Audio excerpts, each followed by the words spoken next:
Let's make a very yummy meat pie recipe adding vinegar. If you have been wondering how you can make your Nigerian meat pies with vinegar, stick around. Let's make our dough. Now for our dough, I am using 100 ml of cold water and 1 tablespoon of vinegar. Use plain white vinegar. We are using 500 grams of flour. I'm going to add in my salt and my cold butter. If we are following the 1:2 rule, since I'm using 500 grams of flour, I'm going to be using 250 grams of butter. We are not adding baking powder to this recipe. I am adding just salt to taste. Make a well at the middle after incorporating and mixing your butter thoroughly into your flour. Add in your vinegar and water, mix gradually, mixing with the tip of your finger. Gradually add in your vinegar mixture until you can get your dough together. After you're done mixing your dough together, make sure you are not kneading, you are getting your dough together. Wrap your dough in your kitchen film and keep it in the fridge. Over 60% of you have been watching Debbie's Kitchen and you have not subscribed. If this is your first time of stopping by Debbie's Kitchen, you're so welcome. And if you haven't subscribed to Debbie's Kitchen, do subscribe, do like and share. In Debbie's Kitchen, you will learn loads of yummy Nigerian snack recipe and unique snacks recipe you can make for you and your family to enjoy. I'm going to put a link in the description box for my Nigerian meat pie masterclass coming up so that you can be on the wait list. On the wait list, you are going to get 10% off when the masterclass is going to be launched next month. These are the vegetables we are using for our filling. The previous meat pie recipe I made, I used vegetable chopper to chop my vegetable. I'm going to put a link in at the end screen. Please check that video. It is a unique meat pie recipe different from this one because that one I did not add vinegar. Now I'm going to just chop my vegetables on my chopping board. Make sure you chop gradually. You want to get a very unique and even cube like look. Okay, so after chopping my Irish potato, I'm just going to put it in water to prevent it from changing color and strain when I want to use. Chopping my onions and scotch bonnet pepper for heat.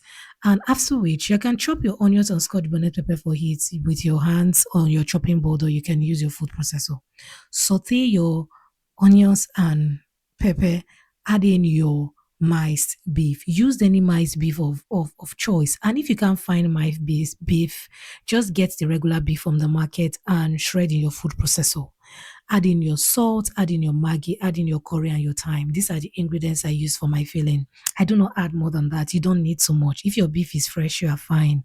Go on now to add in your Irish potato, carrot, green bell peppers. I did not add spring onions for this recipe so that if you do not have spring onions, your meat pie recipe will come out fine. But if you have, it will enhance the flavor. So please do add spring onions. Add in water to allow your vegetables to cook. It will take a while for your vegetable to cook, like 5 to 10 minutes. Then go on now to add in, adjust your seasoning to taste, adjust your salt, adjust your seasoning, adjust your curry, then add in your flour for thickening. For my previous recipe, I used slurry, but for this one, you can also thicken with flour.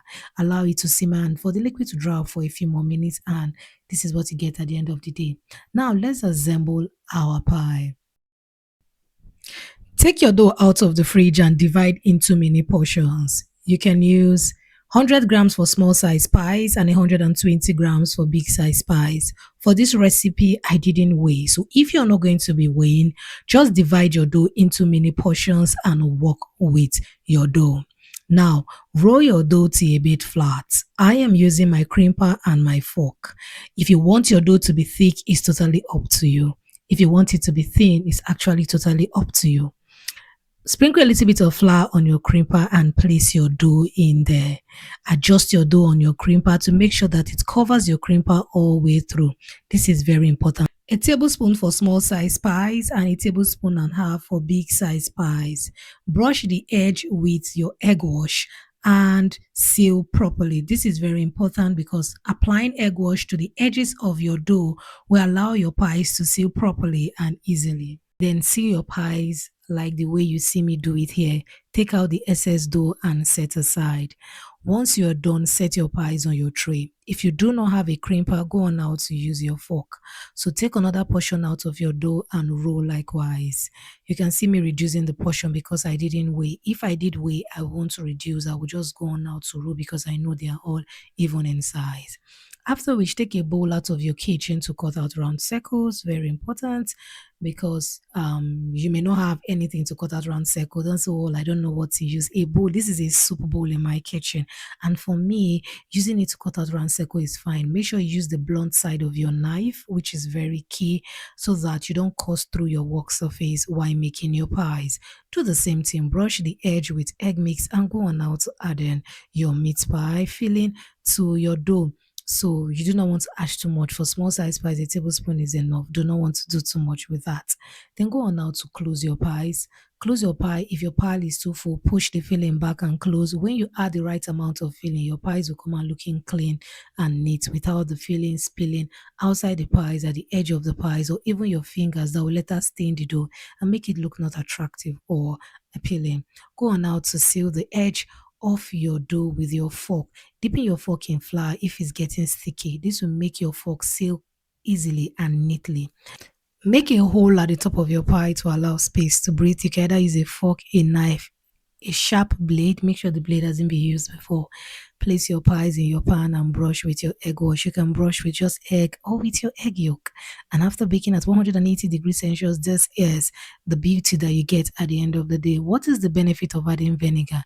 Your dough will come out being moist and flaky. So if you want a dough that is moist and flaky, that is not hard, vinegar should be something you should be adding to your Nigerian meat pies. Check this meat pie recipe that I made, a very yummy Nigerian meat pie adding eggs, and check my ingredients and measurement for Nigerian meat pies. You will love it. See you in my next one. God bless you.